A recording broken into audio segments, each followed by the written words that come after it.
So we have more than several goldfishes in here.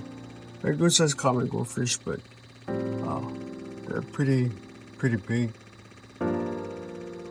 Today I noticed that they were above the water, breathing, with their mouths open and stuff. So I figured they're kind of low on oxygen. I thought this hyacinth would help give them some oxygen, but I think it's not enough because see how deep the bucket is.